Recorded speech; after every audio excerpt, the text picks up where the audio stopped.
And I also like to acknowledge our co-chair, Mayor Ed Lee, who has joined us. And Mayor Lee, would you be kind enough to share a few words with us? Thank you, Superintendent. Good afternoon, everyone. This is an exciting time. Years ago, we probably would have guessed as to whether or not we would ever come together as an entire city. Community-based agencies, nonprofits, educators, school district, and multiple departments that all of us and all of our constituents end up touching, but never really having an opportunity to align and coordinate with the same goals. And for a number of years, our public said, this is a pretty good place called San Francisco, but so many things are disjointed, yet we have great intentions. We want to do better. We love our children and our families, but is it our systems that are keeping us apart? And for me, who spent a few years suing the city and county of San Francisco in my younger years, I found out when I started working for the city that there's tremendous talent within the city. It's just that the systems kept this down, kept this from working more collaboratively. And so this outcomes framework that we're really talking about and making sure we can adhere to is an incredible result of the voters' intent. Let's lessen the barriers to success for everybody. Let's talk through and make sure that all of the agencies that we fund, that we want to do, that the CBOs are funded for, that we have a more united interest in the outcomes that we want for our kids and our families. That's what we are going to spend quality time doing. And I kind of agree with Superintendent Carranza that the presentations by the departments is pretty refreshing to hear, because usually it's only discussed in the bailiwick of the school district's strategic plan in this room. And now we're able to hear from departments what their intent are, what they want to do. And in holding everybody accountable, we wanted to make sure that we have a framework to discuss our goals as an entire city of all these participants. And tonight, we want to also put life into these frameworks by beginning with real-life stories. Stories like Reggie Daniels' story about how he grew up in this city and what he encountered as someone who's gone through the entire touching of different parts, and how maybe through his story suggests that we can do even better and more, and use these words like integration and alignment with some real life stories ahead. And then followed by Reggie's presentation, we'll have Dr. Scolari again help point us in the right direction and continue doing so, as her focus will be to keep us in the right direction. But I wanted to hear from Reggie first, and so are we ready? Yes, sir. All right, let's get on. Real stories. Thank you, Mayor, for that warm welcome. You gotta push the button. Thank you, Mayor, for that warm welcome, Superintendent Dr. Scolari, and all of you who are here under the sound of my voice. I appreciate this opportunity to share my story. It's an honor to be able to share my story tonight. My family has been in San Francisco for 3 generations. My grandparents were attracted here during the migration period, worked on the shipyards and whatnot. And our families went through some interesting twists and turns. Unfortunately, both of my parents were addicted to heroin. And as a result, my life in early childhood was between 2 very unique households. One, my grandparents were very religious in a very stable household, and the other, my parents, who were addicts and lived in the Sunnydale housing projects. My grandfather was a preacher at the St. Mark Institutionary Missionary Baptist Church on Valencia. And my grandmother, she pretty much tried to give me all that she could, guidance and encouragement, wanted me to always stay in school. But however, However, I did not always have the fortune to be with them and have that support. The other world that I knew with my parents was pretty difficult. For most of my life that I can remember, my mom and dad were addicted to heroin. I spent most of my upbringing in the Sunnydale housing projects, as I had mentioned before. It was a place that we called home. My mom used prostitution. She used forgery and other means, illegal means, to support her addiction, as well as my father. My uncles, my father's brothers, were also pimps, and their perception, the perception that I had, was access to success meant access to a lot of cash and drugs. And I remember my first time doing drugs with my dad. He sat down and smoked a joint with me when I was probably 7 years old. The neighborhood where I grew up, because my parents did have an income at one point and started working for Muni, I was often pressured and bullied for money and drugs in my neighborhood. So I could say that I did not feel safe in my neighborhood in the Sunnydale housing projects. At a very young age, I started carrying weapons to so-called protect myself. I was an only child, and eventually I brought one of those weapons to school, which led to my first encounter with the juvenile justice system, and also would be the beginning, I didn't know at that time, of a long history with the justice system.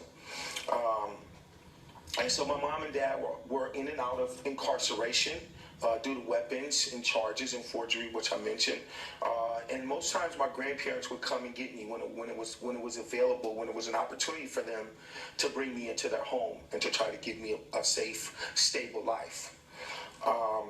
I had my own interactions within the jail system, and it's a pretty overwhelming story, so I'll try to summarize it. It happens over a 15-year period in my life. I became a drug abuser, the member of a gang in the Patrol Hill neighborhood, and a perpetrator of violent crimes. I've seen 7 prison convictions for carrying weapons and possession for sale of drugs. I was shot 2 times in violent incidents and still have a bullet lodged in my body to this very day. However, there is a bright light to my prison experience. I was exposed to many programs, which eventually turned my life around, including Roads to Recovery at the San Francisco Sheriff's Department, and Resolve to Stop the Violence Project, which I'm currently employed with right now, working with youth 18 to 25 to interrupt the cycle of violence. It was there that I finally got the mental support and therapy that I needed in my life. It was difficult. My family relationship was difficult and very unstable. I was exposed to violence, particularly my mom's temper, when she was not able to meet her physical dependencies on the heroin, on the drug heroin. And at those times I would experience the greatest extents of verbal abuse and abuse, physical abuse, sometimes resulting in broken bones and even unconsciousness. When I reflect back to when I was a little boy, I felt very alone. I have questions that come to mind. Why is it that anyone didn't see my suffering in the school system? Why is it that anyone didn't pull me aside and say, hey, what's going on, little man? Things of that nature. I felt like if I would have had someone maybe to talk to at that point, that it could have made a big difference in my life. When I brought weapons to school, maybe someone could have simply asked, are you okay? Do you feel safe? Why would you bring a weapon to school? I've always been a pretty polite kind of guy, but it was like an inconsistency for me to be carrying weapons of that nature. So it may have made a difference if someone would have picked up on that. And so I didn't feel engaged in my community. I did not feel engaged in my school. Many of my peers now, as I look back, are incarcerated for things like murder. Many of them, friends that I have died on the streets, street crime. So that was the track that I saw, and those were the guys who were in the classrooms that I was in at that time. And so for Goal A, I did not live in a safe and nurturing environment. It was very chaotic and unstable for me. Earlier, I mentioned that I grew up in the Sunnydale housing projects, and though we were not homeless, there were infestation of pests. Right, there were roaches that was very common, and even when we tried to fumigate our apartment, because the other apartments were not fumigated, then they would very quickly come back. So that wasn't always an ongoing problem.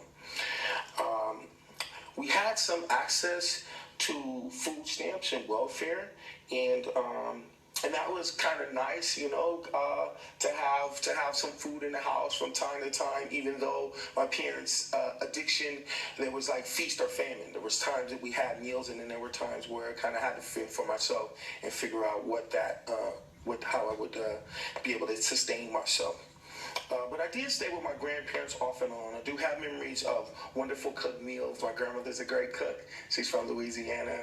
And so, yeah, she has that Cajun background with food. And I actually appreciated having the opportunity to feel safe and have a stable environment, know that someone cared when I came home. There was a curfew there. And even though, like a child may, want to eat gummy bears for dinner every night, and that's something that they may want to do, but we know that that's not healthy. So I did appreciate being with my parents like every child would want to be, but at the same time, it was really not healthy for me at that time.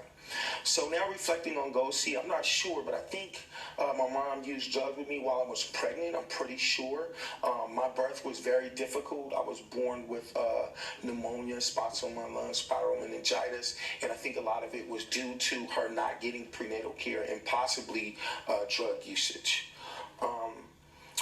Let me see. So moving along, my parents were eventually on 3rd Street. There was a program which gave out, I think it was maybe $15 or $20 for people to be tested for the HIV, for the disease. And they, at that point, did get tested and found out that they were HIV positive. And I think that was in the early 90s that both of my parents told me that they were, in fact, infected with the HIV AIDS.